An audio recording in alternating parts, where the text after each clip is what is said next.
kereke tese takasimuka, regai tisvike mangwanani ano patinogamuchira muzodziwa waMwari auye azotipakurira zvinobva kuna Ishe mangwanani ano. Tiomberera maoko fundisi.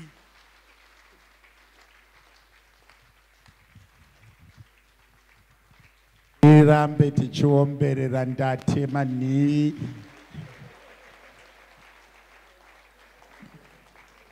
tifarire ndatema nivi. Amen and amen.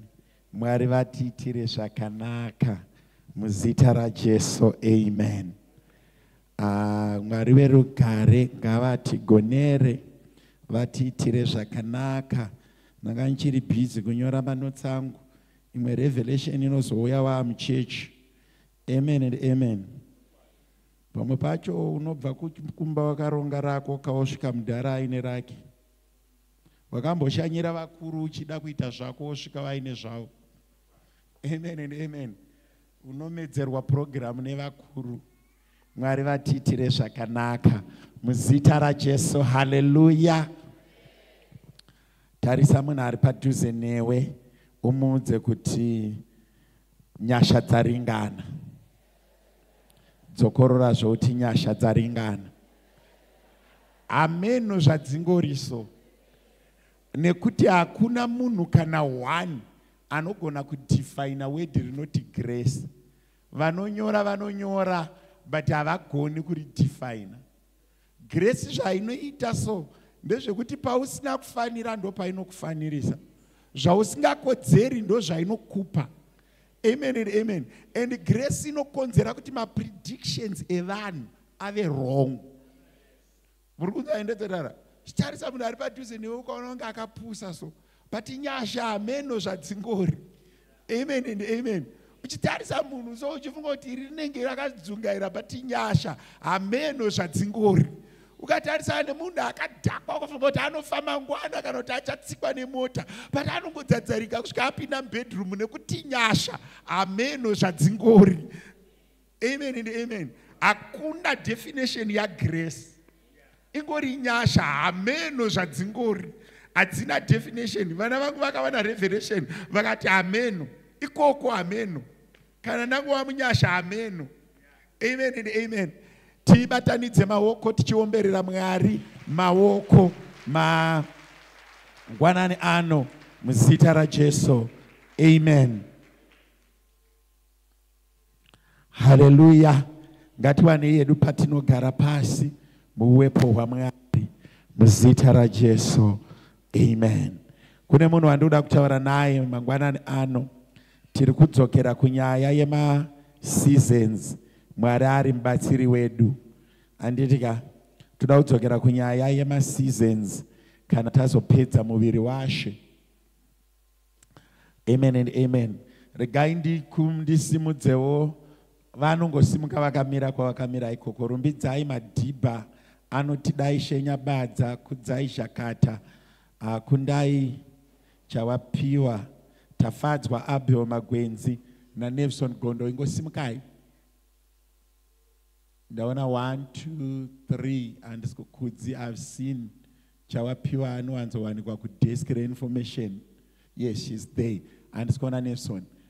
Ava ndo vakazvipa zita isinovati youth leadership but ivo vakazozvipa zita rekuti youth board. What we are only saying is these are the flag of the youth, our leaders vatinotarisira kuchata, vatinotarisira kufamba zvakanaka, vatinotarisira kuva neunhu, vatisingatarisiri kudhumanisa. Ivo vanoziva zvandiri kureva. Vatisingatarisiri kuposta rubbish pamastatus avo because tiri kuti they lead others. Amen and amen. Bofu haringatungamiriri vanhu vanonyura mumakoronga. Andika saka mukavaonavo varemekedzei uyezve onaiwo kuti vanofamba zvakanaka here. Nekuti this is the flag of the youth.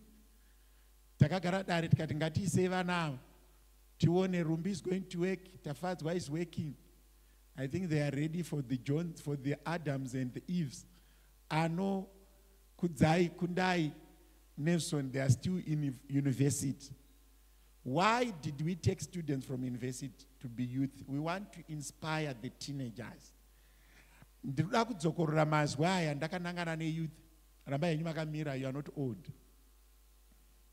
As a church, we managed kuendesa 99% of the vana vatakabva nawo kuma-teens kuenda kuuniversity. Vakameticulate under us, ndamfundisi. I think we missed only 2 girls who did not go through university. But the boys, we have failed dismally. I'm still pleading. We have university students, boys, but not our own. Vakauya vari kuuniversity card. In that same manner, can I ask the boys, grade 10, 11, and 12 to stand up? Vakomana vari grade 10, 11, and 12 to stand up. 1, 2, 3. I think I've got about 6. Vamwe 3 vacho handisikuvaona. I've got Kandiero Simka. I think it's one of them. There are 2 missing. You see, as parents and the church, we need to see these people go through university. We don't want to see them one day achiti ndinokuisira ifiwo pafiwo garage. We are still struggling. Nevana komana. Why? Vana baba are not cooperating with us. Vari kubvumidza vana ava kugerwa emaheste avanoda. Vari kubvumidza vana ava kuboorwa nzeve. Vari kubvumidza vana ava. And it's only the father who has been moved out of his position. Nekuti you cannot stand up thanking God for a son that you cannot shepherd.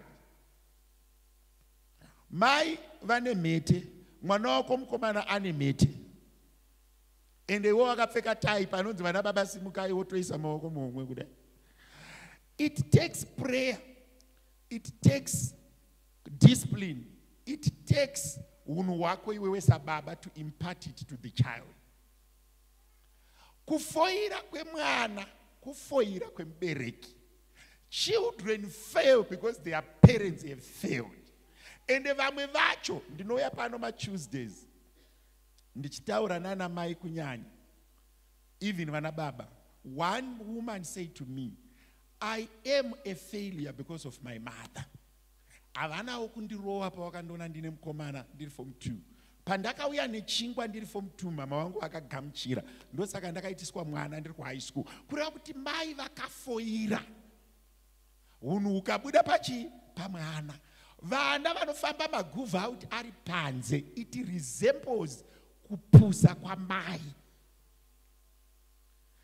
It's your role as a mother kuona kuti mwana wangu achibuda mumba apfeka here. It's your role. Guvu riri panze iguvu rako nekuti rakabuda mauri. Zvidya zvemwana zviri panze zvidya zvako iwewe mai nekuti zvakabuda mauri. Ukatarisa mai nemwanasikana haoni musiyano. Vanasikana vari kunombofanana nana baba vari vadiki, but as they shape up to be women, they resemble their mother. Same applies nemwana mukomana rikaita dzungairwa baba vabva panzvimbo. Mumwe munhu akambondibvunza akati, ko mai vacho vakandirambidza kudisciplina mwana, namai vacho ndevako disciplina wese. Chokwadi, I cannot give birth to a son anonzi namai vake handimubati kana ndakuda kumubata. She can't stand on my way so that we breed a misfit. Vana baba nana mai, I say this with passion. Vana mai vazhinji vane BP. Vana baba vazhinji vane BP. Vari kumwa mapirizi. Kwete nekuti vanorwara. The body has failed to cope up with what their eyes are seeing. Matsozo ndikuweza tsanangura. Vana baba nana mai, vana vakamira vandamisa. Let's see them through. Let's help them through. The pride of a father is in the son. The pride of a mother is in that daughter. It's not fashion kushamisa mwana. Izo zvinoda kupa example. Shanona akafamba akashama. Mamwe ma-features ari pana maimfundisi. Aripo pana Shanona. Saka zvoreva kuti chechi yese yakuona ma-features amama pamwana asina hempi. Did you think it that way? Ndaigerwa musoro nezuro ndikaona chimwana chakacheka hembe kudai. Pesa apa pasina chinhu. Chichitotamba namai wacho chikadai mai wacho achitamba. Ndikati mai ava vanoziva here the danger. Vana mama isusu takasarudza kunamata. Tikati zvenyika hatichadi. Hazvitibatsiri kupfeka Sunday toshama Monday to Saturday. Manzwa zvandikuedzedzana. Hazvitibatsiri kupfeka inosvika kutsoka uku musi weSunday. Iwe wakashama Monday to Friday to Saturday. Hazvitibatsiri. Ndiri kukumbira samufundisi, ndiri kukunyengetedzai. Vabereki vangu, let's see. Hakuna chinhu chiri rewarding sekupinda mota yemwana wako. Hakuna chinhu chiri profitaring sekusatenda muchato wemwana. Hakuna chinhu chinounza mufaro sekunotambira muzukuru kuchipatara. Uchifambawo nemukuvasha wacho. It helps. Zvine zvazvinoreva. Church tiri kunyanya kuda pemablessings, but padiscipline, pakuita chiKristu ndopatiri kufoira. Pakuropafadzwa tiri right, the appetite yekuropafadzwa tiri right, but kuzorarama umwari. 9 out of 10 ndakambokuudzai ndoda kudzokororai. Kana inini ndichita basa randinoita, ndiri gadhena, ndiri kushanda mumba, ndakaremerwa, hazvindibatsiri kuvigira mwana. Ngandigare pasi nemwana. Ona shamwari, ndasvika pandasvika. Wani kana wakatamba kuchikoro buda pachena, usamunyepere kuti vabereki vangu vanga vasina mari. Kana taura chokwadi, ini ndakatanga kuita boyfriend at form 2, chikoro chikazoramba mwanangu. Chirega kunyura pandakanyorera. Buda pachena, rega kunyepera mwana. Kuteera kuti pave ne change from you to the next generation. Vana baba budai pachena. Zvamakatadza zvirege kukuvadza vana. But shungu zhinji kazhinji kacho toda kuratidza like a super mom, a super dad, a faultless parent. Sit down nevana vako. Ndaiudza vana vangu vakomana vandogara nawo, ndikati bring me your girlfriends. I want to go out for dinner with them and their girlfriends, so that I tell them how it works. Umwe munhu ari kuti kana paine mwana wako, even mwana wangu musikana vandinogara navo vangu vachivadiki, kana apa zera rekuita mukomana ndomuudza inini. Shamari 23 dzakwana, uya nemukomana pano timuone. Otouya naye kumba nekuti hapana chitsotsi achazongororwa.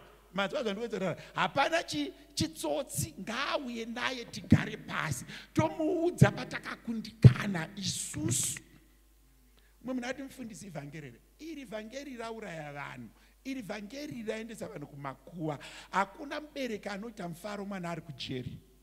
Hakuna mubereki anoita mufaro mwana achipedza rofu rechingwa akarara mumba, vamwe vaenda kubasa. Unogona uchifamba vanhu vachiti it is well, but it is not well. Unobvumirana neni kuti it is not well. So pandiri kusimudza the boy child. Iyo zvimukataridza kumauniversities ndaitaura naprofessor Nyamaza, the girl child is prospering, but vacharoorwa nani?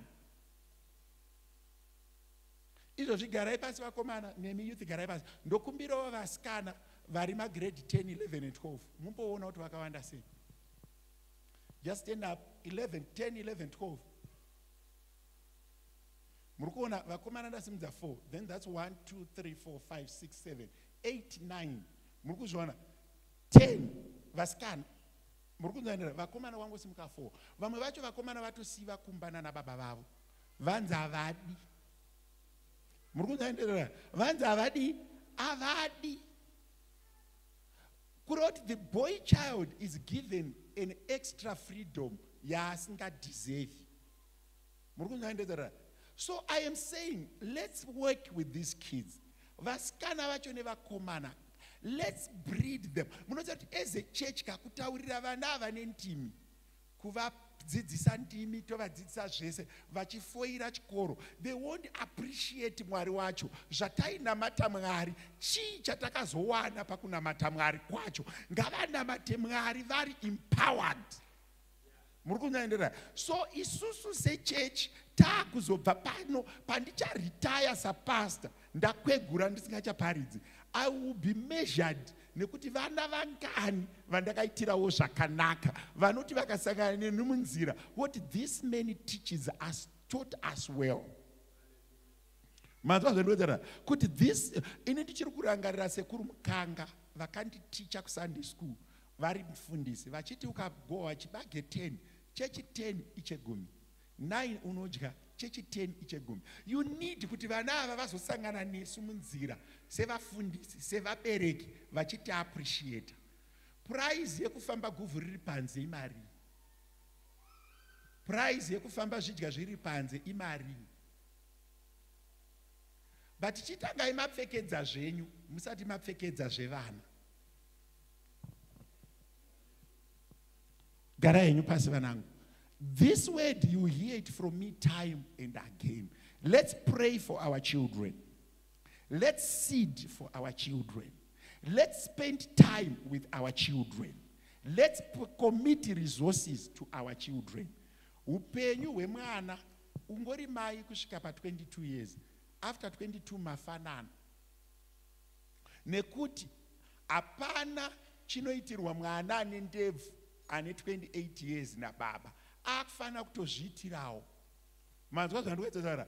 Musikana kana ane 26 years akufana kunge atori no kitchen yake. Mai vangosara segumbezi, baba vangosara as a cover. Anditi asi hautarisiri kubikira mwana ane 25 years porridge.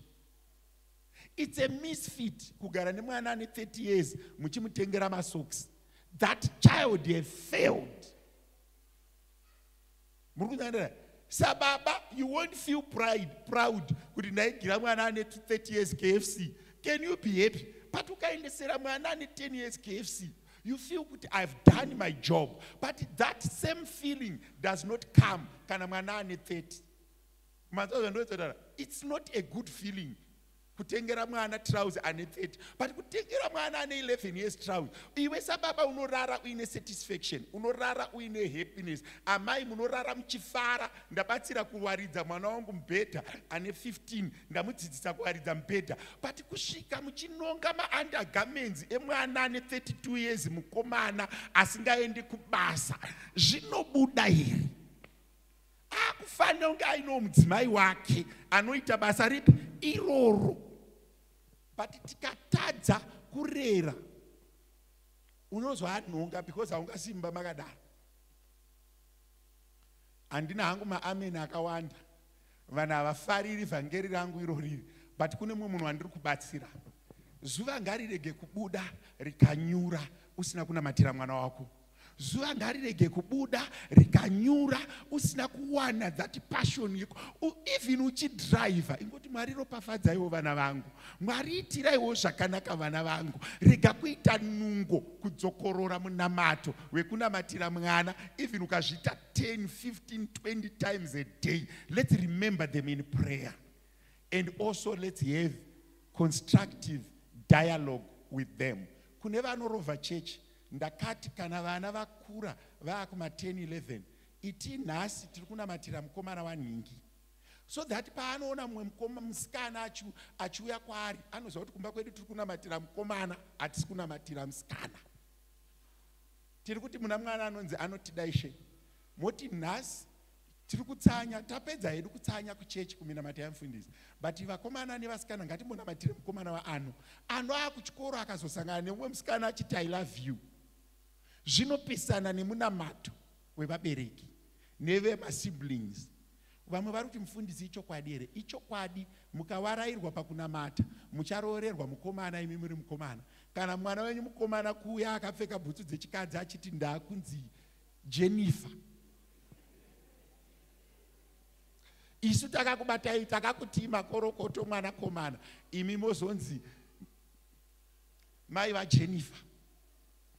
Iye aine ndebvu newifi. Ndakamboenda kusaluni rimwe zuva ndichida kugerwa musoro, ndikaona bhutsu yanga yakapfekwa namunhu aida kundigera, ndikati uda kundigera? Akati what is, ndikati what is your name? Chimbomirai kundibata musoro wangu, chimbomirai. I walked out of that saloon. Handingagerwi nasisi vane ndebvu musoro wangu. Ndozoti pavanenge vachindibata-bata vanenge vachinzwei, hatingashandi tichidaro, hatingaiti mashandirei iwayo. Even nyika ichizvibvuma but hazvingabvumirwi pamuviri wangu. Ini ndichine choice nemuviri wangu. Muri kunzwa zvandinozotaura? Even nyika yakati it's okay, but iwewe say household, you can still say Mwari watakatenda maari haatendi izvi. Ndo zvinozomboitwa naJoshua. Akati kana zvichikufadzai senyika, chiitai, asi ini Joshua nemhuri yangu taakuita zvaMwari akatijambisa kwatakabva. Akati zvenyu ndazvitadza, ndiri mutungamiri wenyu, but ndaakumboita zvekumba kwangu. Pane nguva yaunomboti nyika ine zvainotaura, imi mumboitawo zvekumba kwenyu. Zvamakatenda kupi? Iyo zvindichitaura dai zomwe munhu ati hanzi vafundisi varasika, vakuda kungotitsura. I want to repeat this. Simba regeneration iri kuuya riri muvana vedu. Hamuzvivigi. Very soon vamwe venyu makuma-50s vanagogo zvakati, pane nguva yamuchazoda kuendeswa kuchipatara, hamuzviendesi. Simba rinopera. Mazwa zvandinoedza, simba rinodii? Rinopera. Vazhinji venyu vari pano, you are not even going to decide kuti muchanovigwa kupi. Vamwe venyu muri kufunga kuti muchanovigwa kumushandiri. Timu rinongotaura kuti toda kuisa papa, tinopota tichivaona. Imi kana marara hamutauri. Muri kunzwa vanoita zvavanoda nani? Nemi. Ende vanoita zvavanoda nemika, ndiro kurura muri kuregererai. Ndo rinoita zvarinoda nemi. Ende hakuna mutemo waMwari. Simba rinopera. I want to repeat this. Simba rinodi rinopera. Iyo zvamwe wenyu maakuona kuti mvura mukageza yakukurumidza kufamba kumeso. Kwane tumwe tumugero tunoibvisa kumeso. It's a sign kuti maakudi maakufamba. Muri kunzwa imbozvitarisa pamira uone. Simba rinodi rinopera, kana rapera munochengetwa nevana. Saka kurera zvakanaka kwakadi kwakanaka. Plus haungafari here ukaita chakanaka. Unoza munamato wangu ka ndiwe kuti kuna She nemukadzi wake yake mota, Shano newake yake mota, Ngane yake vakangonditenderedza so ndoti Mwari maita henyu, ndaona kutendeka, ndaona nyasha. Muri kunzwa zvinoda kwete kuita vana vanomarana kumeso kuda kugara imba yandaigara inini. Muri kunzwa zvinoda ini ndiri kunamatira nyasha dzekuti kana ndazokwegura vana vabvunza kuti komudhara maigara sei pano pakashata kudai. Muri kunzwa zvinoda then uona kuti upenyu hwadi hwachinja. Zvinditaura dai mumwe munhu atosvotwa soku panotaurwa zveupenyu unoziva kuti kune hope dzinobata vanhu dzemadhimoni. Kana taakutaura zvekurarama mushe ndopanoda kunzwa hope. Kungonzwa kuti Arsenal haushande kuArsenal, haudye Arsenal, haufi wakaenda kuEurope nepasipoti yacho yekupindisa muno hawakauya nerwizi, saka uko hakuzoendwi nerwizi manje. Saka iwewe unoziva maplayers ebhora kudarika homework yebhuku remwana wako. Arsenal yatenga hatimba akuwara. Ndozvaunenge uchingoziva izvozvo kuti umbotiwo Mwari ndibatsirei. Asi vana mai ndoda kubatsirai, vana baba havo bheta, vana mai ndoda kubatsirai. Mukatamba pamwanasikana mukaroorerwa nechigebenga, mazuva enyu ekurarama akawanda misodzi. Ende kana aroorwa anenge akurarama upenyu wewakamuroora. Ndakamboenda kune imwe place namamufundisi, mwana asununguka neoperation akarohwa mai varipo. Second day yeoperation vana mai munoziva zvazvinoita. Handi unenge uchifamba uchidai akarohwa mwana akamhanya musonori kwete mai vasipo varipo. Ndo mamwe emazuva amunofanira kunamatira pamunoenda kumakempi. Ndo mamwe emazuva amunofanira kunamatira mauya muprayer room nemande. Mwari ndibvisireiwo mazuva anorwadza. Mwari ndibvisireiwo mazuva ekuchema. Mwari ndibvisireiwo mazuva ekurwadziwa. Chengeta moyo wako muprayer. Zvimwe munhu atoti ndingatoti hangu vanhu vari kuti hanzi 900 yakawanda ukembi. Kana 900 yakawanda ukembi tongobvisa mamusi. Tikabvisa mamusi is 500. Mari yemakembi haina profit, haina chii, murungoirova imi varidzi vayo.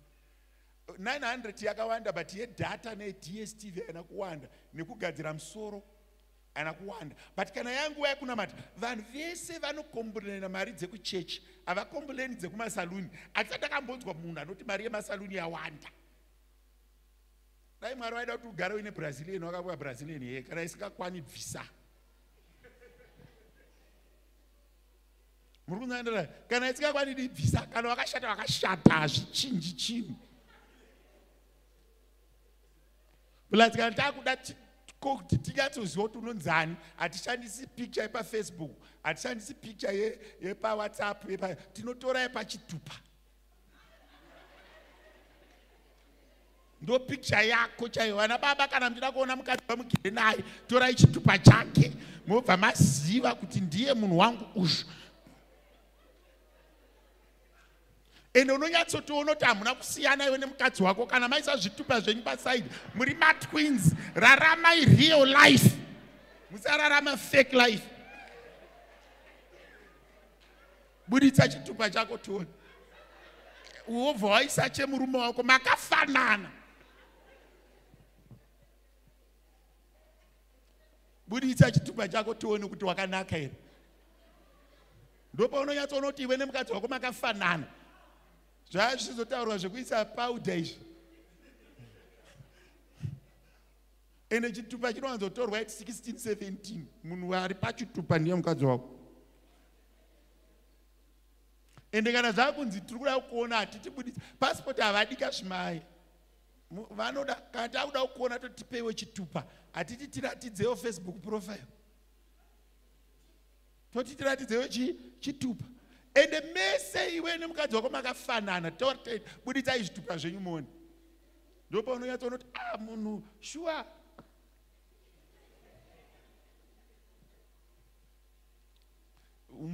Vese vamunoti vakanaka ngavambokuratidza zvitupa zvavo. Ndopa unoona kuti mafuta anobatsira. Itaura nemunhu ari padhuze, hanzi namufundisi, ngatirere vanhu. Nevana vacho rerekai. Ndidzokorore handiti? Nevana vacho dini? Iyo zvindapedza kutaura newe mbereki kudai. Musi wandakumbirawo mwana wako wegrade 10 ucharamba naye? Hanzi haaramba. Ati handisi kuda kuenda kuna mufundisi. Anogona kuramba kuuya kuno but nama harambi. Mamepa harambi. Manzwa zvakadaro. Munze kunyasha ararame zvakadini? Zvakanaka. Alright, nhasi ndapedza zvekutaura izvi, ndapedza. But pandiri kutotaura vana mai kana paine imwe dzembe dzisingaite nai munopisa. Fashion is being used by the devil to destroy people. Munoziva zvandoedzara. We are officializing sin. We are officializing sin. Officialize sin. Munoziva kuti chivi chino-officializwa indirect. We are officializing sin indirect. Ngati but ndiri kushaya kuti sei vaKristu vachida kuasosietwa naKristu vasingadi kufamba saKristu.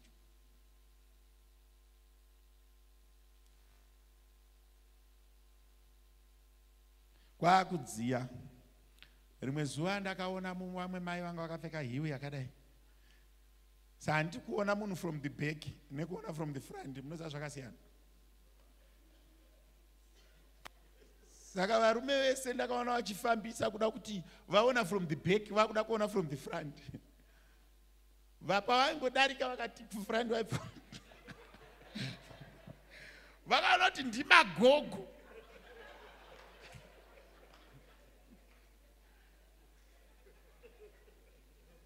waivuka kuti wachaona mutineja akavaona akashama uzoda unoti chemberei yazvishoreserei kusvika pakadai. Musanyepere kuita kunge vatsvene, munoziva zvandiri kutaura. Vese vakomana vechidiki vanga vari vaifambisa vaida kusvika vadoko. Tikati magogo ava vari kuzvinetserei. Ndosaka muchizoona kuti mumoo vanhu vanonditiza. Munoziva kuti vanyabadza ndikapinda muWestgate mazuva ndakuavhoita Westgate. Munangoti bandifundisa unoona munhu achi muayo munhu achimuhwanda mugemu yama kupoterera kusenerera kutiza mufundisi. Ndiri kutorevesa mumoo mazuva ndakazviudza kati akliye kuona ndaenda kuWestgate iaccident. Ndinoenda hangu kure pichana vana vasununguke especially sama yakuuya. Vanhu vanotiza maayo so. Mwe ndakazomusvikira vatiyo cha baba ndimi. Ndini mwanangu. Ona munhu akutanga kuidhonza kuda kuita refu. Asi ndinotaura izvi ndichirevesa. Ngatiraramei zvinoita kuti. That's why tizoona kuti panonamatirwa vanhu panapa. Mavana kuti vanotiza vekunamatirwa naye. Akaona kuti ada kuturikwa ruoko akambokuona wakapfeka kabhokisa shoti uri muvhangeri. Haadi kuturikwa ruoko. Ndakamboita imwe testimony rimwe gore.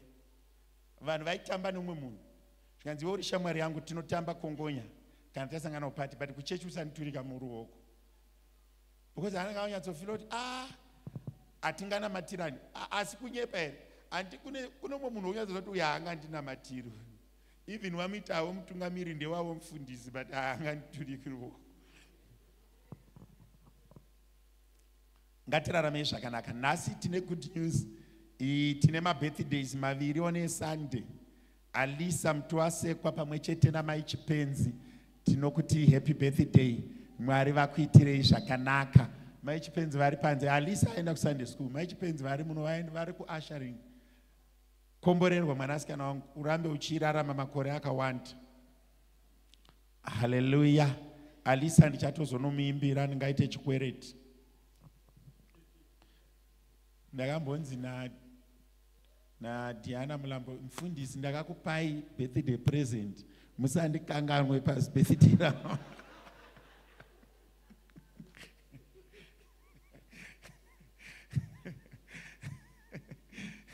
But that's being honest. Sunday school haina mangwana.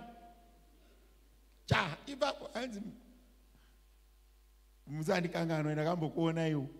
Mai makamadze vekubramfisha vakaropafadzwa nemwana musikana. During the week hatisatapiwa zita. Mwari ari mubatsiri wedu. Takaitirwa zvakanaka. Couples makasununguka kudaidza even hama dzenyu neshamwari dzenyu. Kana muri 0 to 10. Ndaona kuti ndatema nivi vari kufara kuti vabuda kuma-beginners. Andirika vapindawo kumamonya ikoko kureva kuti vanenge vari muclub yana sekuru zvakati. Anditi saka ma0 to 10 tinosangana pano na 7 p.m. Then vamwe vacho 10 plus muchazoudzwa zuva. Mwari vachitiitira zvakanaka. Vana baba Saturday touya pano tosangana na 6. Vana mama ndiri kudzokorora chiziviso ichi kuti vamutseiwo muti endaiwo kune vamwe. Anditi vamutseiwo muvati endaiwo munonamata nevamwe. Even kuti unoziva kuti umwe munhu anoti handina 56 rand osara kumba but zvinodzidziswa vamwe zvakakukoshera wanikwawo pazviri kuitika. Handiti nhasi taitirwa zvakanaka. Mbuya Masuka varimo muno pamwe chete nemunin'ina wavo Mbuya Mashiri. Ingoti maoko mudenga yakayaka gogo tikufarirei. Mbuya Masuka naMbuya Mashiri there they are vakagara pamasofa. Ngati vafarirei muzita raJesu. Amen. Kana chembere yako iri menyu imboiunzawo kuno hazviurayi nai. Mudikonesi Kasiya Mhuru vekuchechi kwedu kuFM varipo zvakare pakati pedu nhasi. Mai vamai Mbomba Choto ingoti kwanyani tikufarirei mudhikonesi wekuchechi kwedu zita raJesu. Amen and amen. Musakanganwa vaGaratia, mbuya nasekuru mutambisi havasisiri vaenzi asi vachiripo pakati pedu vari kumbodya penjeni. Kumba kwavo vasara vari 2. Vana vese vakabuda saka vangori 2. Imboimajena kumakana kwawakaita nemunhu wako masara muri 2. Vana vauri kuti vakagarira vachaenda. Handi uri kuti vakagarira vana, wait and see. Muchasara zvemuri vaviri. Ndoba ndakaona kuti rudo haruchemberi. Ndakanoona mbuya Nyabadza. Ndikati mbuya muri kuchema mune vazukuru. Zvikonzi iwe mufundisi. Ava ndingorara nawe here. Ndingozonyaradzana nani manheru ndika chembere noti ichiri kufunga harahwa yayo yakarara kumakuwo. Ichiaramei. Saka munhu wauri kudadirana naye uyu. Vachiri kufunga chembere yavo hamutizivi kuti makore mangani. Mai vangu vaingoti vakatsamwa. Zonzi ndakagara pamba pandakasiwa nemurume wangu. Sandinetse ndiri pamba pemurume wangu. Ndo madhiri acho aya. Asi munoziva kuti vanhu vanozodanana muasipo. Kwamacho munhu aripo zongo uchimumara uchimutsika-tsika but ozoona kuti kana asipo munhu uyu akatokosha. Ndakarohwa nehana. Toona kuti vanhu vanogona kuramba vakaroorana umwe akaenda kare kunaShe. Handiti? Ndogona kutoti nyasha dzaIshe wedu Jesu Kristu nekuwadzana kwamweya mutsvene zvive nemi. Kana vana mukangondichengetera vana ava vakapfeka mushe vakaenda kumauniversities vakachata, nendatoparidza. Uda kuparidzirwa kudarika ipapo kuita sei? Nendatoparidza. Ndinotorevesa kana vana vakaita zvakanaka. Jehovha akatipa 100%. Tinoita toparidza. Tinoita dii? Tatoparidza. Hapana chinhu chinonakidza kuudza vanhu kuti mwana ndichamonotora mwana pauniversity apo. Pane kamwe kakunakirwa kwaunoita so. But ari kujeri hautauri. Ukataura izvozvo pane vanhu. Mukomana aripo? Ariko. Mukomana ariko.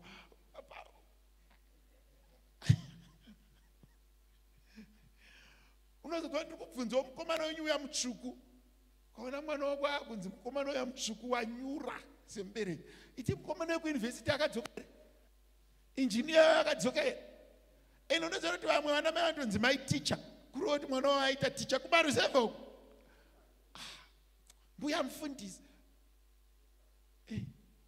Mai vangu vaigara uchitoti munoziva Johannesburg here? Wakambodya muhotera. Bhegi ravo aisabvisa chikwangwani chiya chekundege.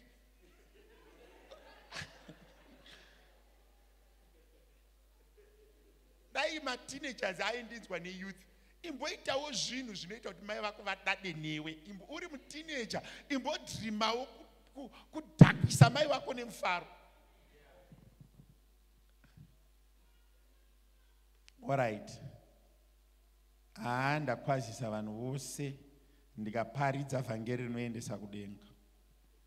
Nokuti vana ngativachengetei. Ngatitaurirei vana vedu chokwadi. Ngativanyengetererei. Samufundisi ndinoda kukurerai zvakanaka kuti pakukwegura kwenyu murege kuzondishora. Ngatiitirei vana vedu zvakadini? Zvakanaka.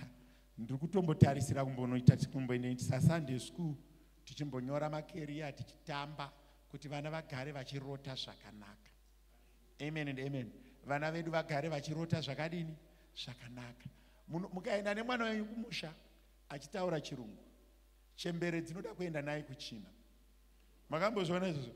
Dzanzwi Shona, Gogo, how are you? Chembere dzinodada naye achitaura chirungu. Vana mai ndiri kutaura zvisikaitiki. Mukomana uyo muzukuru wechirungu. Kwete kuti muzukuru wemapurazi adzoka. Mwari ngaatibatsire pamazuva edu ekurarama tione zvakanaka. Kunonzi muzukuru wekumapurazi auya. Kunonzi muzukuru wekujobheka auya. Pane zvinhu zvinongonakidzawo muupenyu. Maybe ndinonyanyodisisa zvinhu. Ndofunga ndo problem yangu samvoti. Pandinongofunga kuti vana vakaita zvakanaka is the pride, is the joy, is the happiness. Do you know kuti izvozvizvi ndinokondorwa nakunashe chaivo? Unoona kuti vana vane control yavanoisa pavabereki. Kunyepa here. Izvozvi muri kuona kuti sadza raakuita richibikwa shoma mudzimba. Makambozviona? Mai vacho vakabika mugai vasvikanzi, nanga, is these potatoes? Why are they brown?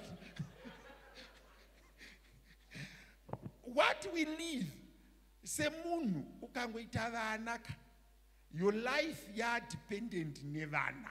Muri kunzwa ndotara. Tarisai kuti school raniri important sei. Munoziva kuti pamba pangatoshayikwe mafuta paine mapamba. That signifies how important a child is. Ndopo unoona rimwe benzi remurume riri munhu richidya yese risina kuchengeta vanhu.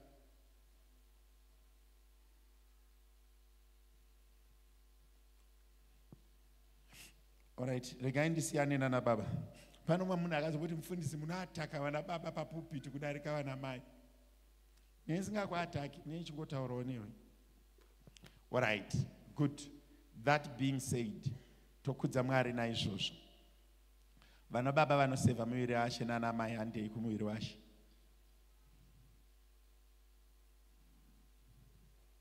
Praised him. Vanoshenda paota handei kuaritari.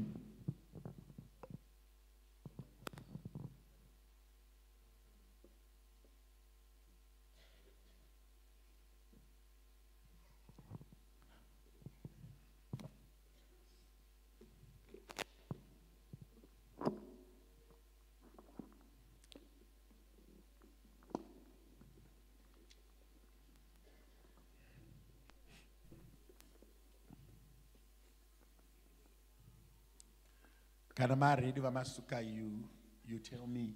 Tiendeserewo mic kumashure.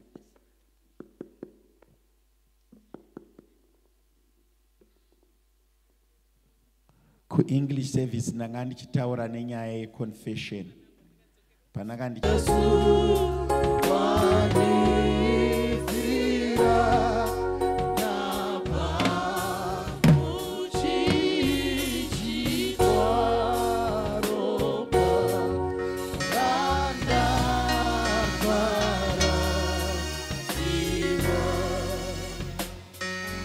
Hallelujah. Hallelujah. Now tingoita one stanza, praise team inozotoka kuti vanhu tagarisa pasi kwenguva yakareba, so dangoita trans ndigodudzira shoko raMwari in few minutes tigotsoka. Pamazuva mashomana naasara, pane dzenyu dzamakagadzirira dzeworship ndichakudaidzai manje manje. Pamazuva mashomana naasara, Baba ndiratidze. Pamazuva mashomana naasara, pamazuva mashomana naasara, Baba ndichengete kudzokera shure, Baba ndichengete ndirege kudzokera. Oh, pamazuva mashomana naasara, pamazuva mashomana naasara, Baba ndichengete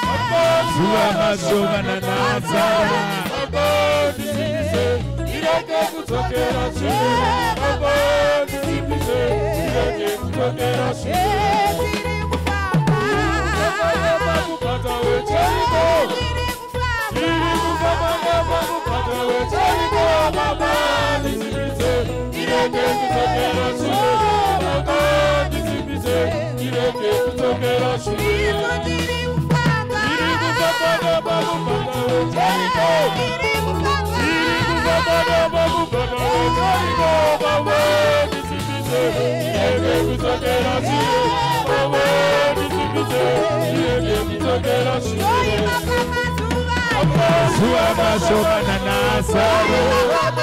Mazuva mashomana nasara. Simbisei, tireke kudzokera shure. Simbisei, tireke kudzokera shure. Mazuva mashomana nasara. Mazuva mashomana nasara. Baba, simbisei, tireke kudzokera shure. Baba, simbisei, tireke kudzokera shure.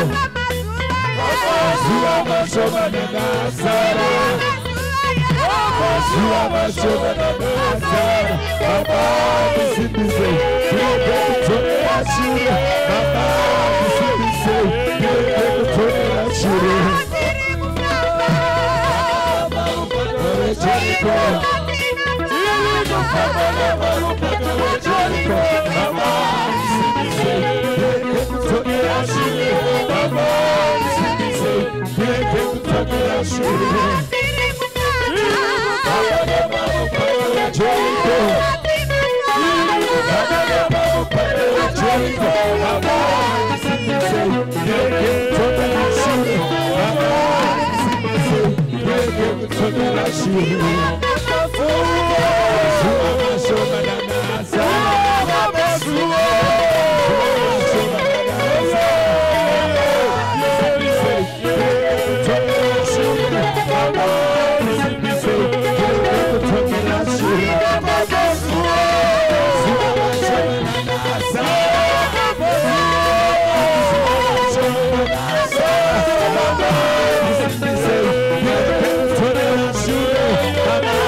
Mwari wekudenga nezuva nezita raJesu ndinokuremekedzai Mwari pamazuva atiri kurarama Mwari. Tipei simba tireke kudzokera kumashure. Hondo dzedu Mwari mudzibatire tidzikunde. Baba, tireke kuremerwa pakufamba, tireke kuremerwa nebasa remuchinjikwa. Tiri kunyengeterera nyasha, tireke kuremerwa nebasa renyu Mwari. Tireke kuremerwa nemhuri dzamakatipa, tireke kuremerwa nenyika yatigere mairi. Baba, tipeiwo simba rekurarama, tipeiwo simba rekumira. Baba, ndiri kunamatira nyasha, tipeiwo nyasha dzekumira Mwari, tipeiwo nyasha dzekurarama pamazuva atiri kurarama panyika. Baba vangu, tigonerei kurarama zvakanaka, tikunde nekuti muri Mwari. We worship you. Thank you, Jesus. Hallelujah. 1 second, praise team, you can take your seats. Tiverengerwe kubva kubhuku yaFirst Samuel chapter number 2 verse 21. First Samuel chapter number 2 verse 21. Tigobatirwa zvakare Muparidzi 1:3 to 1. Muparidzi chapter number 3 verse 1 to 8.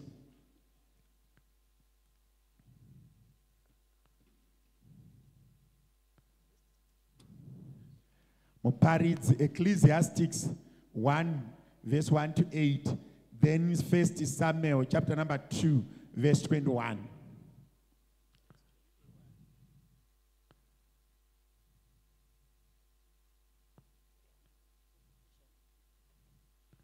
Jehovha akashanyira Hana akava nemimba akazobereka vanakomana vatatu navanasikana vaviri.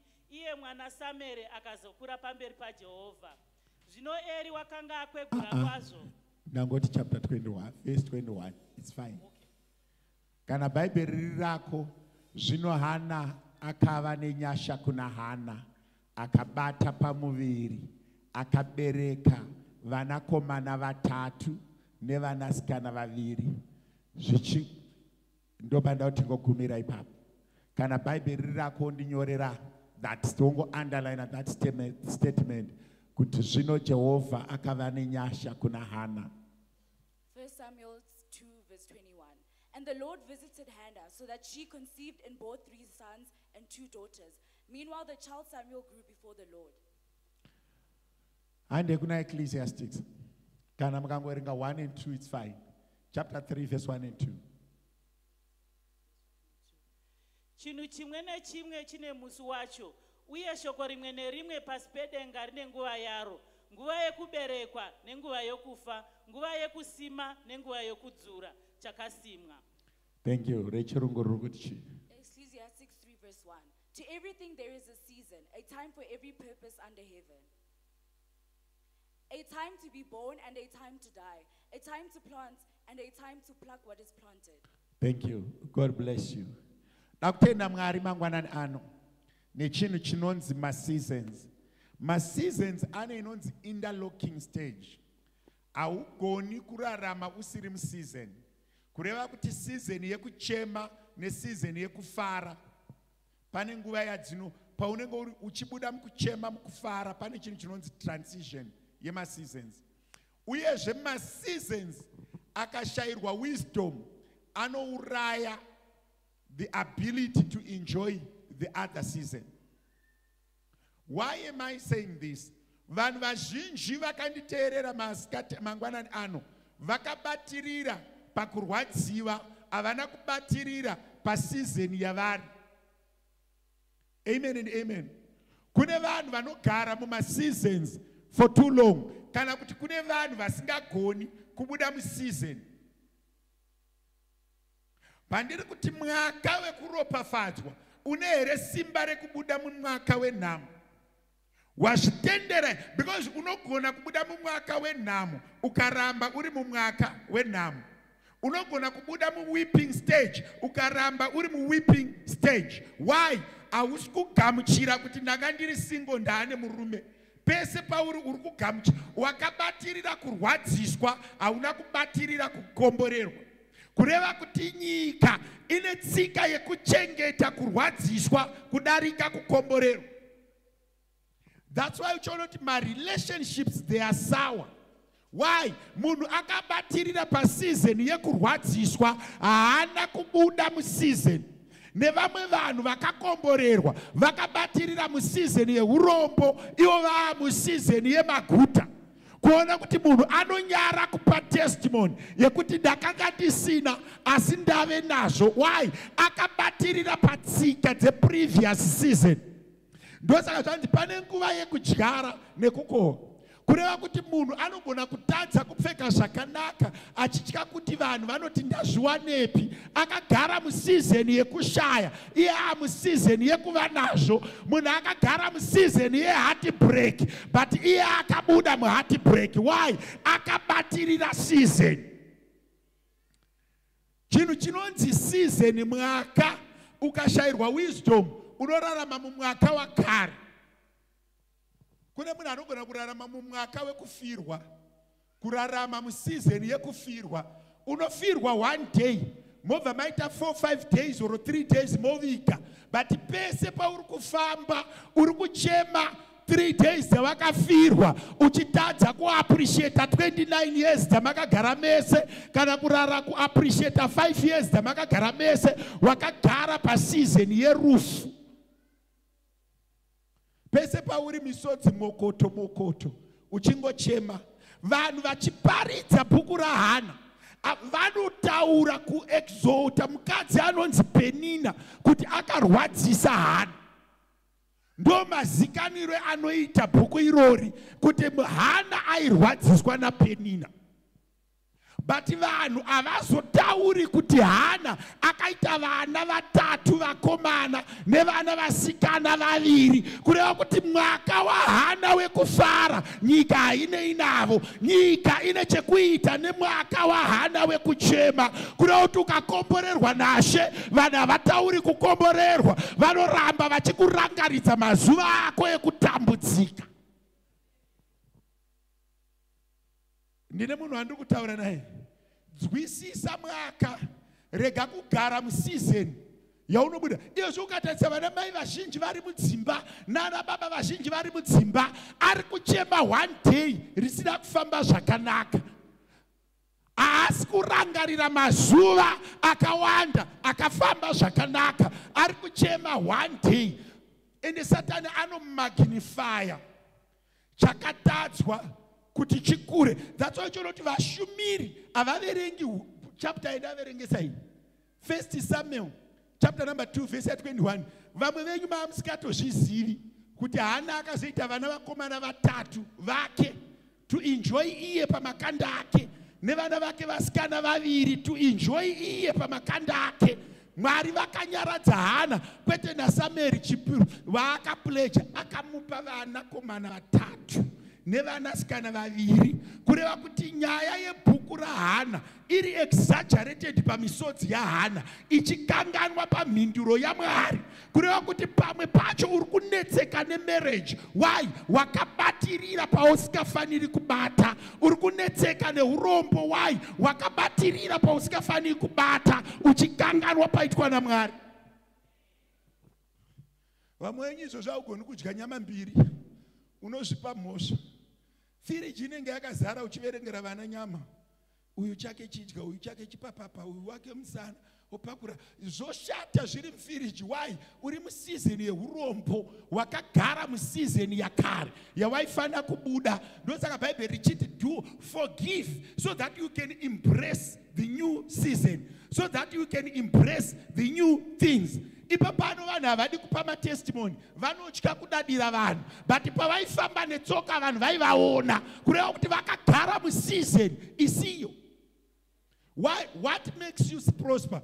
When you confess with your mouth and say it by your mouth, kuti Mwari vandikomborera, Mwari vandiropafadza, Mwari vanogara murumbidzo dzevana vavo. Kana Bhaibheri rinoti vese vakapupura kunaka kwaMwari, Mwari akavakomborera. But vanhu havadi kupupura kunaka kwaMwari. Why? Vari kutyira vanhu vari mumasizeni eurombo, vari kutyira vanhu vari mumasizeni asina kubuda, vanhu vari kutya kurarama musizeni yake.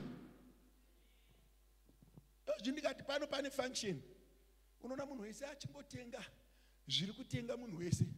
Vanazvo havadi kumotivheta vasina. Why? Vari kuramba musizeni isiri yavo.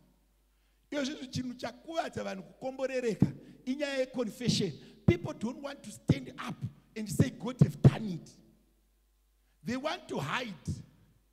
Izvo kuti uzotoona kuti munhu yakakomborerwa unenge waenda kumba kwake, kana ari pane vanhu anenge achirarama kunge tsuro, so achifamba nesaiti kunge gakanje, haadi kubuda musizeni yeurombo, haadi kubuda musizeni yekurarama.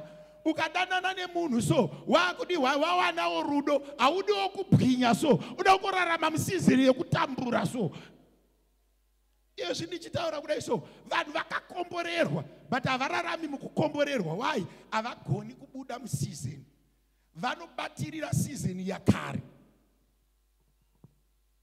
Ndaitaura nomwe munhu anifundisa, ndiri kurwadziwa mufundisi, ndiri kuchema. Ndikati uri kuchemei mwanangu? Baba wandinogara nawo shuwa kundirova musi wemuchato. Ndikati maane makore machata 15. Saka uri kuchema kurohwa kwawakaita 15 waane vana 7, wakaita sei vana uchichema?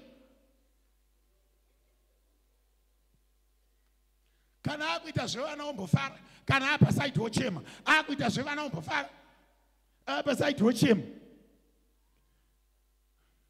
Ungaite vana uchichema? Unoita vana uchinyemwerera kudai, wangopedza wotanga kurarama zuva remuchato wotanga futi kuchema, kureva kuti haana sizeni yaakapfuura nayo inorwadza, haana kuibuda. Anomboisuspenda, weiactivata, weiactivata.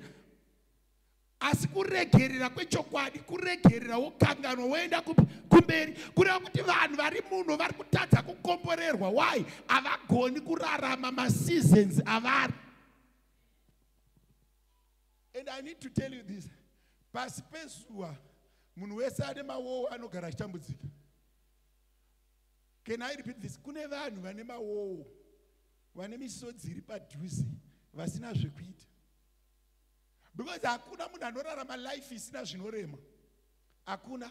Iye Mwari haana kumbokuvimbisa kuti haugari musina zvinorema. Kana munhu waitwa munhu panyika, unokunda hondo dzako. Ena unobvunza vana David vakakunda hondo. David akafirwa nemwana, akanyora mapisarema afirwa nemwana. Haana kunyora mariro aJeremia.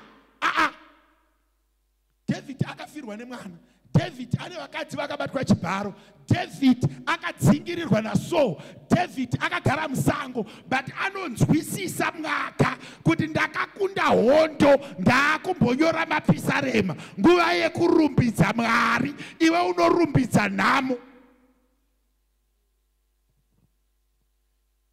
Ndichitaura so, munhu wese ari munhu unobatirira pachisizeni so. Chisina kana nebasa rese. Ndakakura ndichitambudzika. Handirasi sadza. Uchita mudumbu nesadza rakashisha. Why? Wakabatirira season yekukura kwako, hauna kubva pairi. Even chikafu chikashata sei, unoshingirira. Chikafu hachiraswi. Why? Uri museason yenhamo. Bhutsu ikashinya sei, bhutsu hairaswi, ndakambokura ndisina. Hauna kubuda museason, hauna attitude yekukura, haukuri. Uchibuda muno muri kuchema na heartbreak 2 years. Sure 24 months uri pa heartbreak. Akakupa heartbreak wacho akutodanana nemunhu indi ari kufara zvekuti dhu. Iwe ndiwe une mawowo. Why haugoni kubuda museason? Iyo zvipandiri kupamba ndichiti mwaka wekuropafadzwa. Ropa rako rakabatirira panhamo. Cannot embrace a new season. Why? Munhu asina kuzvitenda hazvigamuchiri. Ndotsava nomwe munhu even tikakuti mutungamiriri, kana wakugara unonogara kwekupedzisira, kana chikafu chakusevhwa unoda kuenda kukupedzisira kweraini, kunge humility. Wozosvika nyama chaiyo yapera maane mabhonzo. Kana wapodzi mutungamiriri, chimborovawo kamazuva ako. Power is not permanent. Chimborovawo mazuva ako. Iyo zvindikatsa kunamatira izvezvi. One day ndikafuma ndisiri pastor pana hapana anobatika imi munobhururuka seshiri. Season handiri pano ndomboitawo zvepano. Season yavanzi tonga imbotongawo, kwete kurarama season yekare. Iwe wamuseason nyowani. Ndakambobvunza umwe munhu ndotya kudzokera kumusha. Ngati unotyei? Vanhu vekumusha vanondituma. Ndikati anenge auya negrocery ndiani? Zvikanzi ndini. Ndikati the oppressor will never released freely. The oppressed. Ingosvika kuti vasikana batanidzai ndakuigirai zvekubika, mukurumidze changu muwanze nyama, handidi zvesadza. Wanzai nyama mundiro mangu.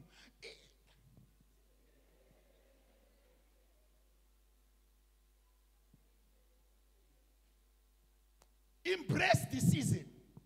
Kune vanhu unozoti pamwe pacho Mwari anokomborera vanhu.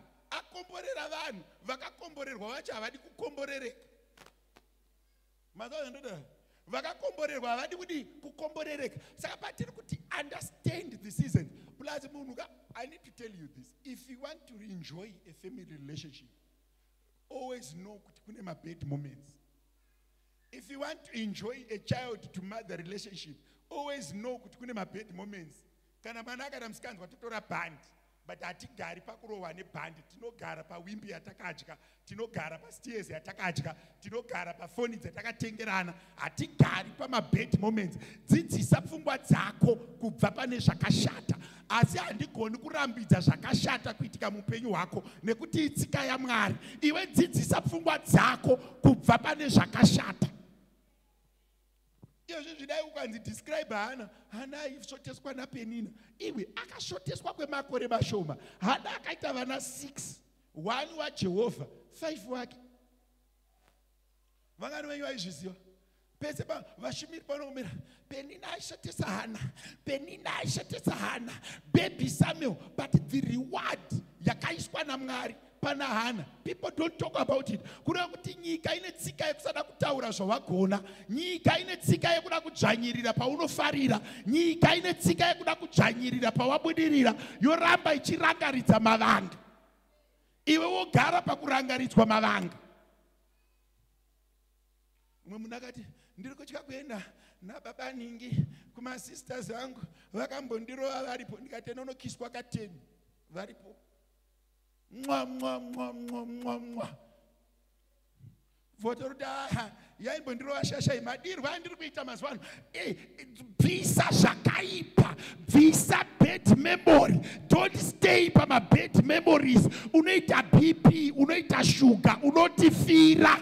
Dzidza kubuda pane zvakaipa. Kana ndakambopfuura nepanorwadza, handigari panorwadza. And it's your choice. Muri kuchema miscarriage yamakaita, hamusi kutenda Mwari nevana 5 yamakazoita. Ukangova lonely so maakutiburitsa tumisodzi netumadziwa kuchema miscarriage, asi hamusi kutenda Mwari nenhumbu 5 dzakazosvika idzi dzamakabata. Kureva kuti wakagara pasizeni yemwedzi mishoma uchikanganwa kugara pasizeni yemakore. I want to repeat this. Hakuna munhu anogara panyika yevapenyu asingapfuuri nepanorwadza. It's your choice to weep every day.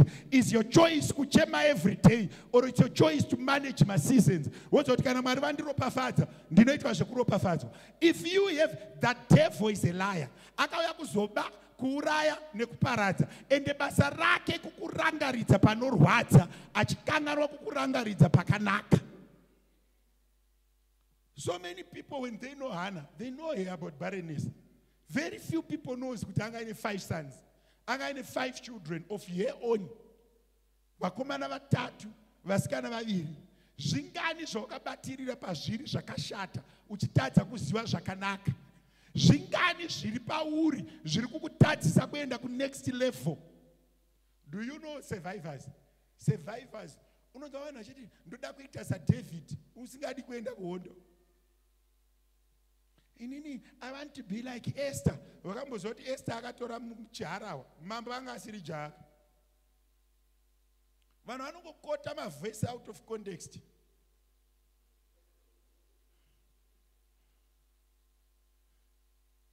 Iyo zviriwana uri single kana murume akachena ndebvu unomira here. But I'm like Esther. Chimunze mudhara akachena ndebvu. Tonoti masingo anomira uya anenge amudhara. Wapedza wamupura ndoda kuva Esther, Mwari waEsther. Iwe dzidza kuti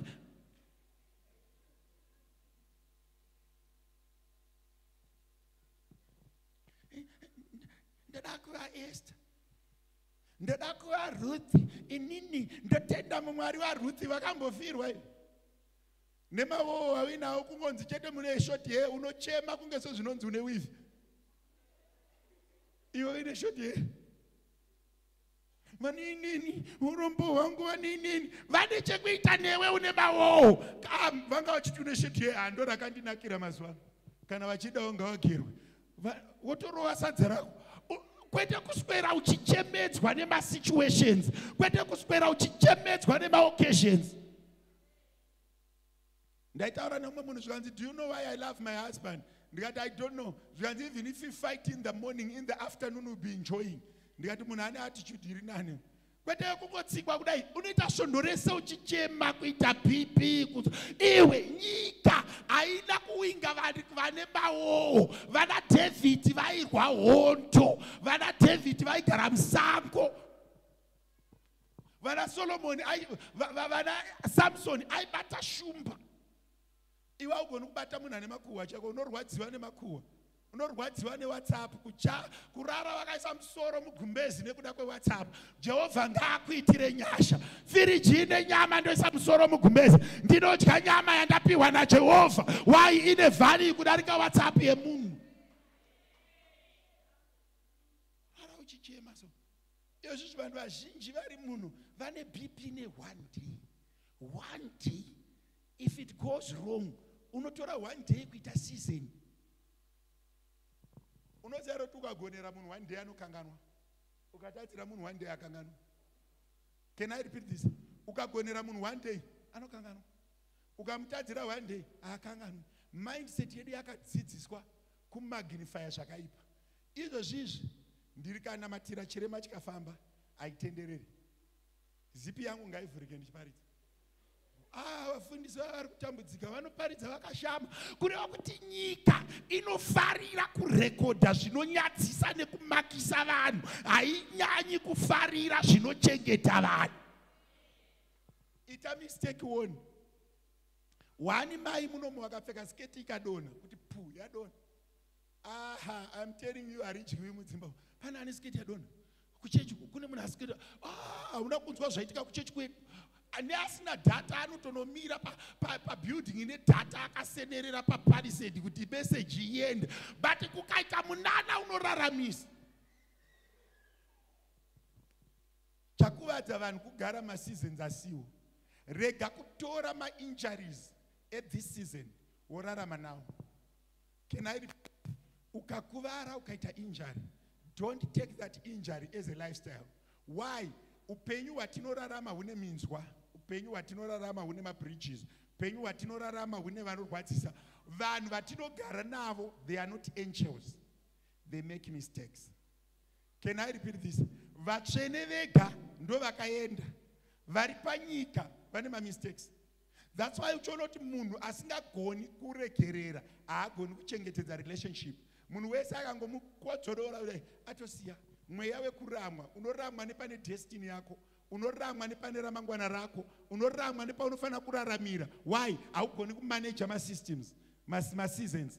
Remember, every tree that sees many years ine nguva yainosheda ma-leaves, yorarama. Yozoita nguva yekuti munhu wese akaona anomira achiti muti uyu wakanaka. Ukararama time of your barrenness as your lifestyle, unokuvara. I want to tell you this. I live as a pastor. It's not every day that is nice. It's not every day that is roses.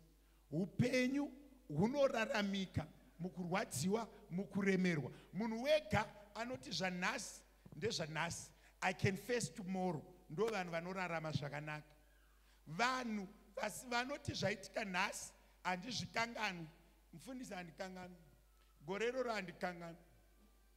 Makaitwei handikanganwi. Inini handikanganwi. Uri kuzviuraya, uri kuzviitira utsinye. Pamwe pacho uri kuvhara makomborero aunofanira kupiwa naMwari. Dzidza kuappreciate each and every season. Ende ziva kuti kana Mwari akandiropafadza, ane nguva yaanogona kundisiya ndisina ropafadzo. Mari haisi permanent. Love God in season and out of season. Nzwisisa kuti every relationship hairambi iri rose. Relationship kuti iwe strong inofana kusangana nezvinoitesta. Hakuna relationship, be it marriage, be it family, inogara vanhu muchingoseka. Nguva inotorwa ma-tough decisions inowanikwa. Nguva inotorwa ma-hard decisions muupenyu inowanikwa. Ende nguva iyoyo dzidza kuti it's a season, it's not a lifestyle. Zvindichitaura kudai vanhu vazhinji vanotarisira kuti upenyu hurambe huri easy. Vamwe venyu akarwarirwa nemwana chai. Mwari madamburaura hwangu. Mwari mandidamburaura hwangu. Ura wako unaho usanyepe. Mawowo. Dai wakadambuka uri mupenyu. Kune tumwe tunhu tunoraramwa nevanhu twanda kuti dzidza kuti season. Ende kana iwewe wakomborerwa, chirega kuramba wakabatirira pasizini inorwadza. Hana aisagona kuzofarira vana vake. Dai akaramba achifunga kusvotesa kwaPenina. But aifana kutokanganwa zvaPenina oenjoya vana. Nekuti ukaramba uchichema mazuva ako ekutambudzika, usingazo embrace the new season, zvinoreva kuti season yauya, you don't enjoy it. You don't enjoy it. Why? Wakabatirira pane zvakare. Mwari ngaakubatsire muupenyu hwako kuziva kuti ndikapfuura nepanorwadza ndadarika. Handirambi ndichitora memori yangu ndichidzosera kumashure. Why? Ndikadaro ndavharira ramangwana, ndavharira mangwana.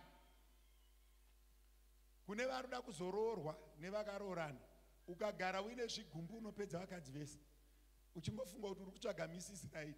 Vakangofanana vese, they make mistakes. Varume vacho vakangofanana, havasi vana vamai vako, they make mistakes. Ende vanhu vazhinji chandakaona haagoni kuimbresa season, anogara muprevious season. Dzidza kuti muupenyu pane zvinhu zvandinogadzirisa nezvinhu zvandisina control of. Kuti ungogara vaziva kuti muupenyu pane, dai tiine control yezvimwe zvinhu vabereki vedu vaisafa.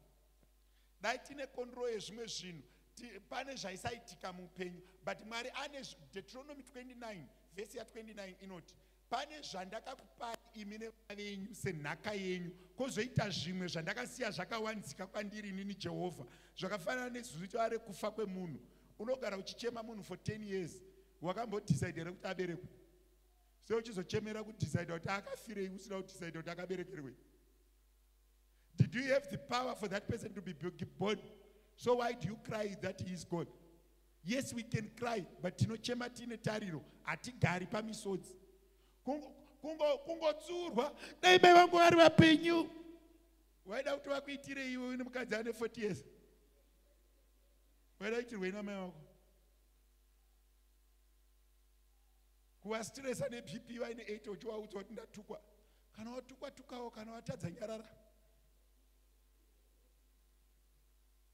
Ndoma season. Do you know kuti so many people vari munomu vari kurarama years, they are not living the current years.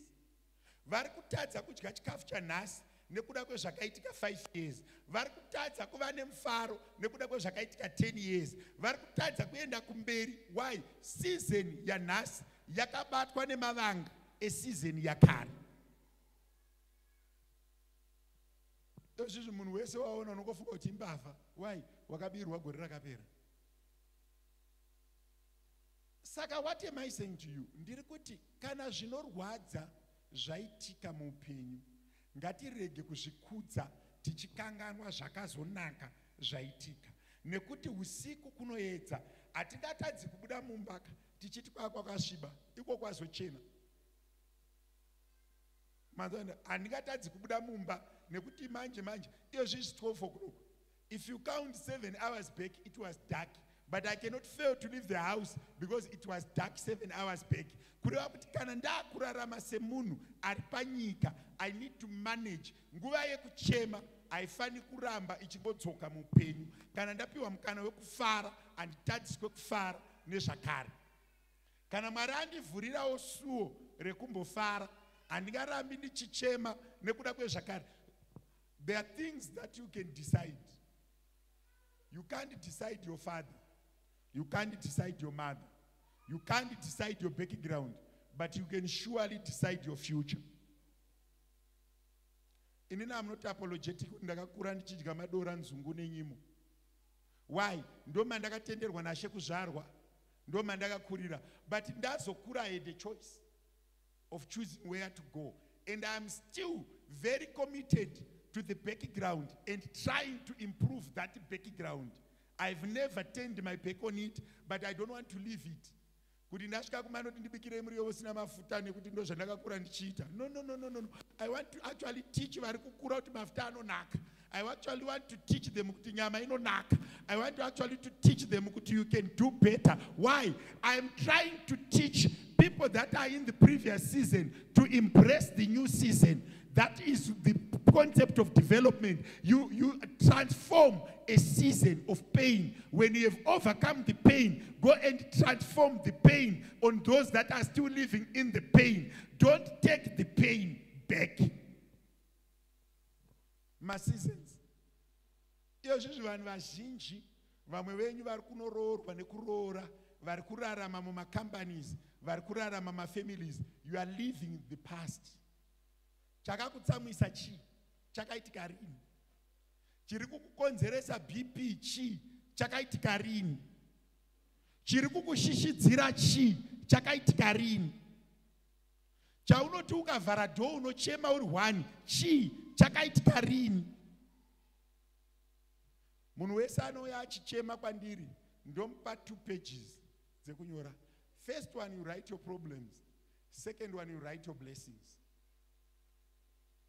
Unozoona kuti kuma problems ninga akandituka how many times, kamwe chete mfundisi, pane vanhu mfundisi. Ko wakatukwa 1 day, sei uri kuchema 5 days? I want to ask you, wakatukwa 1 day, sei uri kuchema 5 days? Mawo. Kune vanhu vanofarira kuchema. Akachema anofarira kuti it's a healing therapy. And the devil kana akuda kurwadzisa vanhu pabasa anongodzokawo kuti tsike bichana wochema, okuti futi tsike bichana wochema. Iyo zvichi kune mumwe munhu kuti anochema aawoni makomborero. I want you to learn to value your blessings more than your challenges. I want you to learn to value my good days more than my bad days. Kana uine munhu wauri kunetsana naye muupenyu, chimbonoverenga zvaakakugonera, unoverenga zvaakakutadzira, woona kuti une chikonzero here chekutuka Mwari kana kurumbidza Mwari pamusoro pake. Iwewe umbotarisawo zvawakagonera vamwe. Pambacho unofanira kumbogara kuti uyu munhu ndiri kumuvenga hangu but anondikunda uyu. Zvaari kundigonera ine handina kumbozvigonera munhu. Ndaitaura navamwe gogo, vanzi muroora wangu ane utsinye musundisi, muroora wangu ane utsinye. Ndikati aita sei muroora wangu? Zvikanzi anoramba kubhadharira vana school fees, vana vemunin'ina wangu akafa. Ndigogo wada kubhadharirwa mwana wemunin'ina wavo, kureva kuti mwana wake wavo ari kuti macousins kuvana vemunin'ina wavo. Ndikati migogo mune makore mangani? Ndikati 57. Ndikati makamboendesawo ani kuchikoro murume wenyu ari mupenyu? Handina wandakamboendesa. Makambogara nani mukamupa sadza kumba kwenyu? Ini handina kumbozvifunga pamazuva angu. Kati saka imi makazvitadza pamazuva enyu, maakuda kuti vamwe vazvigone. Pamwe pacho usati wakondema vanhu kana kukirieta misodzi yenhema kana kugara uchichema zvenhema, chimbotanga wafungawo kuti vamwe uri kuvaitirei. Can I repeat this? Chimbotanga wafungawo kuti vamwe uri kuvaitirei. Ukanzi une musoro bhangu, chimbofungawo kuti vanhu vavakati musoro bhangu vangani. Unogona kuona kuti pamwe ingori kudzokororwa sekurarama kwaunoita. Iwe unogara uchiti vanhu musoro bhangu, musoro bhangu. Musoro unongonzi mbavha inotya kubirwa singaiti. Kana paine munhu asingadi kubirwa imbavha. Asi iyo kubira vamwe. What am I saying? Maseasons eupenyu, zvinhu zviri kustresa vanhu muupenyu hazvisi zvinhu zvinofanira kuti stress. Tiri vanhu vaya kuti Mwari anotikomborera, otipa upenyu hwekurarama, otipa nyasha dzekurarama. But mukurarama kwedu zvese hazviringani. Pane zvimwe zvishoma zvatinofanira kusara tichizokunda. Kuti uve munhu, pane dzimwe hondo dzaunofanira kukunda. Ngadzichirega kuva kudefine life yako yese. Tarita munhu ari padhuze newe umboona kuti iye ari kufungei nevanhu vanorarama navo. Shungu dzangu ndedzokuti season ikauya tikaita rufu mumhuri, ngatirege kugara parufu upenyu hwese. Let's outgrow it. Tikaita nhamo mumhuri yekuti mwedzi uno tamboshaya chekudya, ngatichirega kuzoti 11 months dzatanga tine chekudya todzinyarara, toramba tichingotaura mwedzi 1 watisina kuwana zvekudya. Matozondotara kana tikarwa nhasi tine mamwe makore 10 ataiwirirana, hatina here chikonzero chekusimudzira mazuva ataifara than kuramba tichisimudzira mazuva atakanetsana. Vanhu zvatinoita Satani anotibira mufaro. Patinenge takanganisirwa ndo patinogara, pataropafadzwa hatipatauri. Ukatarisa bhuku raHana, it's very few ndofunga ndatopa revelation kuvamwe kuti Hana akazoita vana. Zvinongoita sekuti Hana akasvoteswa, Hana akaendesa Samueri kuchechi, zvikavharana. Mwari hava abuse vanhu. Ukaitira Mwari chakanaka, ukaita chakanaka, Mwari vanokuropafadza. Hana aunza mupirisita kuimba yaMwari, Mwari vavhura dumbu rake, vakazomuropafadza nevana 5. Saka nyaya yaHana haiperi pakusvoteswa naPenina, inopera pakuti Hana anobata vanhu. ndopainoperera. Shoko raMwari riri kutiticha kuti kana tikapfuura nepanorwadza, Mwari ane tsika yekutiripira, but haana dai akagara achichema nekushoteswa naPenina aisagona kuenjoya vana ava. Kureva kuti pamwe pacho paunopfuura nepanorwadza, Mwari vachikudzidzisa lesson, chipadarika. Can I repeat this? Chipadarika. Ndataura nomwe munhu ari mumba, mufundisi, ndakamborambwa inini, mwana wamwene ajaiswa. Ndikati kana asingajaidzwe, makadii kungogara masiyana nemwana wawamwene. Murume wake ndo ari kuti mwana wawamwene. Kureva kuti haana murume, anogara nemwana wawamwene. Vamwene, it means mother-in-law. The son of my mother-in-law. Could refer to the husband.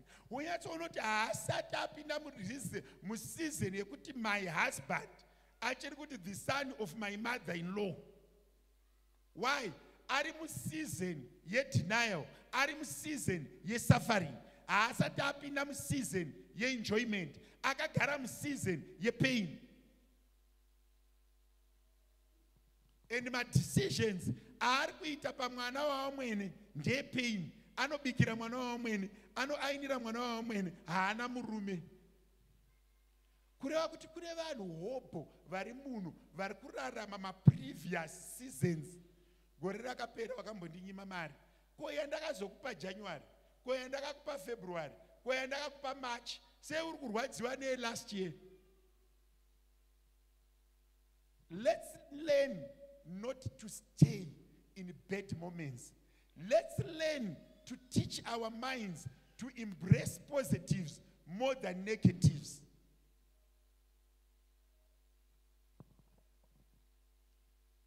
Izvozvi vanhu vazhinji vanoita decisions based on bad experiences instead of making decisions on positive experiences. Do you know that to be happy is your choice? If you choose not to be happy, unogona kugara wakamudhura. Ende kuna vanhu vanogara vakamudhura vachivedzera kushata kwavo. A smiling face iri nani than a frowning face. Izvi ndichitaura kudai kune mumwe munhu wekuti ane anger iri maari, ane pain iri maari yezvakaitika 5 years. Akazvifunga anobvunda kudai. Kunyamutengera maruva haazvigamuchiri, kunyamudii haazvigamuchiri. Satani akanyatsonyora nebig handwriting that you shall cry about this until you die. Pazvakanyorwa mamadziro kuti uchachema, ende uri kungochema, uri kungochema, uchingochema, uchingochema, and there's no reward for crying. I want people to major on the positives and not major on the negatives. Murume anonzi David anotobirwa, anotofirwa nemwana, asi anonyora mapisarema. Kune vamwe vanhu vekuti zvese zvakaitwa naMwari zvakanaka hazvina basa, akangobatirira pane zvakaipa. I want you to count your blessings and see, do you have a reason yekuva neBP?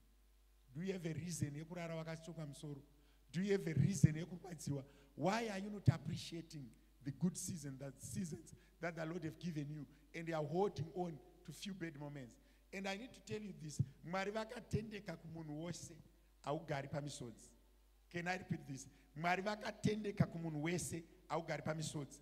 Iwe ndo unozochuza kuchema, iwe ndo unozochuza kumagnify misodzi. This time I went home, ndikaenda patakaradzika mai. I wanted to shed tears, but I realized kuti kune vanhu vakasiyiwa namai vaine 5 years. Kune vanhu vasina kumboona mai. I lived with my mom until I was 40. I celebrated my 40th birthday with my mother. Varimo vakagara vakatopa speech at 40. So I have nothing to cry. She lived her life, I lived with her. I hugged her enough. We ate together enough. Vakatamba negotwe rangu, and I want to cry. Kune vamwe vekuti they never have an opportunity to appreciate kuti chiso chamai chakaita sei. But they are alive. Kune vanhu vane mawowo, budai pamisodzi yemawowo, tendai Mwari nezvamakaitirwa, tendai Mwari nemaseasons amakawanirwa nyasha, tendai Mwari nezvekudya zvamuinazvo, tendai Mwari nezvekupfeka zvamuinazvo, tendai Mwari nezvekufambisa zvamuinazvo. Murege kuita mawowo, rega kugara pamabad moments. Dzidzisa pfungwa dzako kuti a bad moment is not a season to stay in. Apa ndikubatsira umwe munhu. Release those heartbreaks. Release those pain moments. Release those bad habits of thinking about bad things. Yo, embrace a new season. Mwari ngaatibatsire. Dauti mbosvika panguva yekunamata.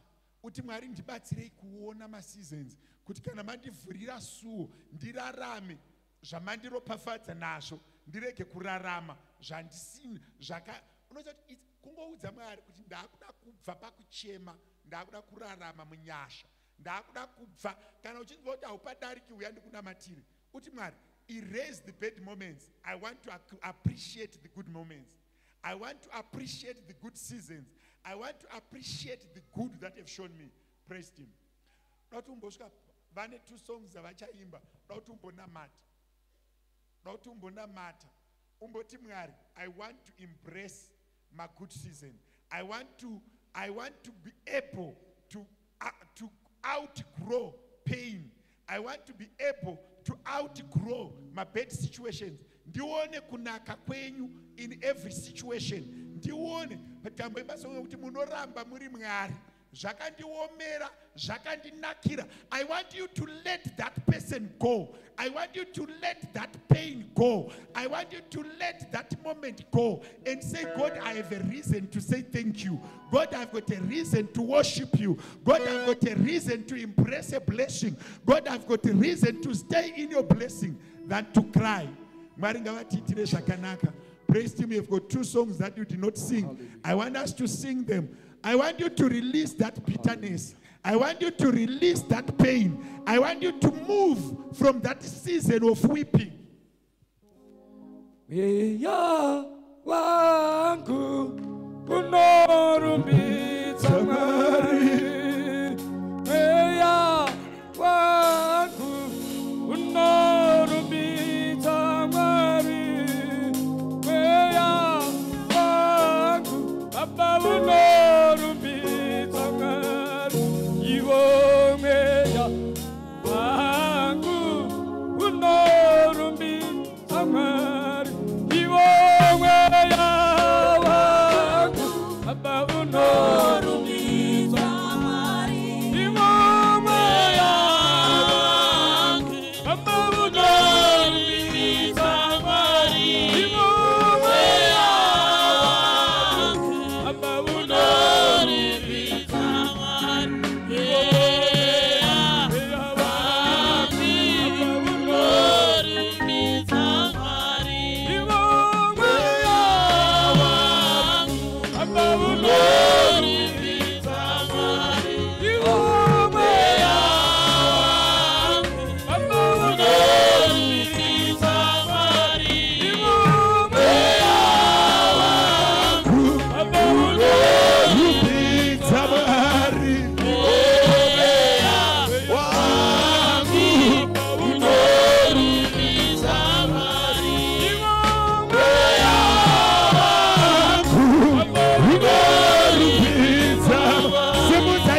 unorumbidza Mwari, iwe mweya wangu.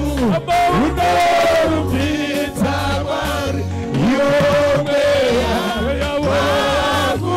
Yesu unorumbidza Mwari, iwe mweya wangu. Baba unorumbidza Mwari, iwe mweya wangu. Yesu unorumbidza Mwari, iwe mweya wangu. Baba unorumbidza mweya wangu. Yesu unorumbidza Mwari, iwe mangwa mwanani. Baba tinorumbidza Mwari, iwe masikati. Yesu tinorumbidza Mwari, iwe marengwana. Yesu tinorumbidza Mwari, iwe mweya wangu. Yesu tinorumbidza Mwari, iwe mangwa mwanani. Yesu tinorumbidza Mwari, iwe masikati. Yesu tinorumbidza Mwari, iwe marengwana. Yesu tinorumbidza Mwari, iwe mweya wangu.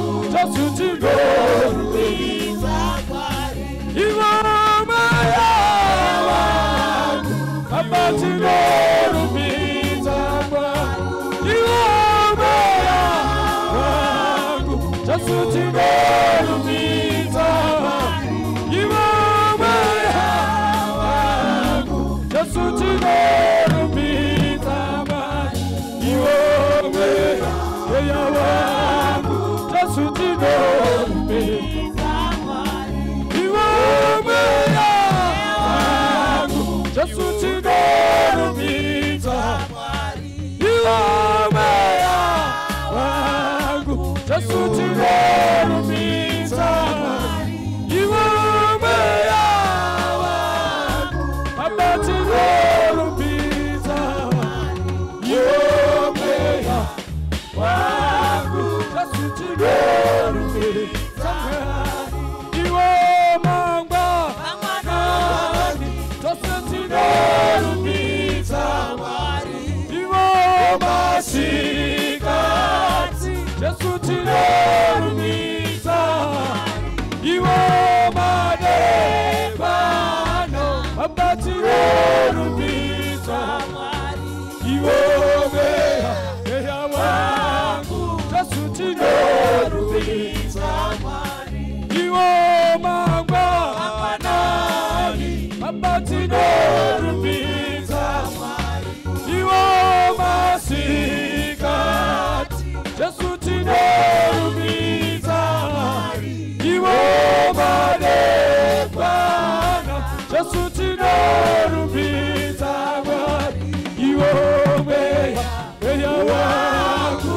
Yesu tinorumbidza Mwari, iwe mangwa mwanani. Yesu tinorumbidza Mwari, iwe masikati. Yesu tinorumbidza Mwari, iwe madekwana. Yesu tinorumbidza Mwari, iwe mweya wangu. Yesu tinorumbidza Mwari, iwe mweya wangu. Baba tinorumbidza Mwari, iwe mweya wangu. Yesu tinorumbidza Mwari, iwe mweya wangu. Yesu tinorumbidza Mwari, iwe mweya wangu. Tinorumbidza Mwari. Imbowana mweya mazwi ekunamata kuti Mwari ndigonerei kunzwisisa mazuva, kuziva nguva yekudyara nekukohwa, kugona kumaneja zvinorwadza, kurarama maseasons amakandipa akanaka ndirege kugara pakuyedzwa, ndirege kugara pamisodzi, ndirege kugara pane zvakakanganiswa. Iyemi Mwari munoti your grace is sufficient enough to see us through in our situations. Mweya washo ndiri kunamata vane misodzi Mwari ngavadzidze kurarama mwaka yakanaka, mwaka yeupenyu. Timunitswe pamwaka yevakaipa, timunitswe pamwaka yekuchema, timunitswe pamwaka yemisodzi, tigone kuimpresa the good that you have given us. Shakarabakausu. Thank you, Jesus. Yes, Lord. Thank you. Riamandarabakausu. Dinorama ndichinamata, doramba ndichinamata. Revesa unoramba uchinamata. Dinorama ndichinamata. Revesa unonyengetera in season and out of season. Dorama ndichinamata, doramba ndichinamata, dorama ndichinamata, dorama ndichinamata, dorama ndichinamata, dorama ndichinamata, dorama ndichinamata, dorama ndichinamata.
Hallelujah.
Yes, Lord.